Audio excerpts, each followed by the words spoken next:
gusto ko rin may share yung aking experience sa hangin. Dati, 2 beses ako uminom ng ano yung para sa high blood. Pagdating ng hapon, umagat hapon yun. Pagdating ng hapon, nahihilo na ako. Kaya hindi yung pangalawang inom ko ng maintenance, nahihilo ako. Nagreklamo ko sa akin anak. Sabi niya i-monitor niya yung blood pressure. Pinonitor ko naman. Sabi niya maski 3 times a day lang. Ginawa ko oras-oras eh. Ngayon, ganun pa rin ang nangyayari. Pero napansin ko, bandang hapon, dahil normal na, pag inom ko ng maintenance, siguro dahil normal na, bumaba pala. Yun nahihilo. Sabi niya, pa-check yung blood test mo. Nagpa-blood test ako. At lumabas sa resulta, naging normal na pala lahat. Kaya pala, pagdating ng hapon, nahihilo ako dahil normal na eh. Yun, nagbawas ngayon ng ininom ko, hindi na ako inom ng hapon.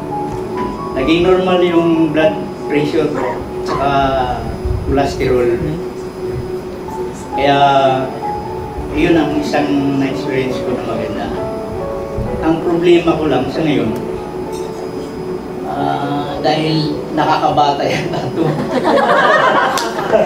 Hindi ko gaano na-experience yung isa pagka-senior. Kasi paglabas sa amin, mag-tricycle ka. Pag senior kasi, 25 lang bayad. 30 pagka hindi senior. Madalas, yung hindi ako kilala, pag nagbayad ako, nagre-reklamo. Oh, sabi niya, bakit ko lang bayad mo? Sabi ko, senior na. Meron pa ako pinanapan. May ID ka ba? Hindi, gano'n.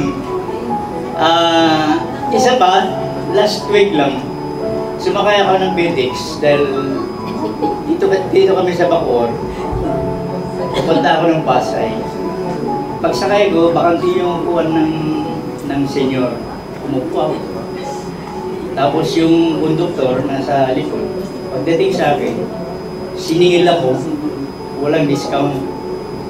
Tignan ko yung ticket. Sabi ko, mali itong ticket mo. Bakit? Nandyan na ako sa upuan ng senior.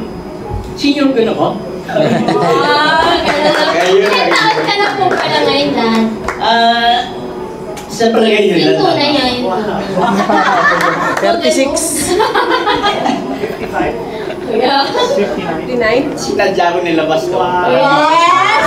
Hindi ko masabi ilang taon ako. Nandyan ang date. Ito, Dad. I think 99. Wow. No, 7. This was 2020, so 79. 79 na. 79 pala kasi kaka-birthday niya.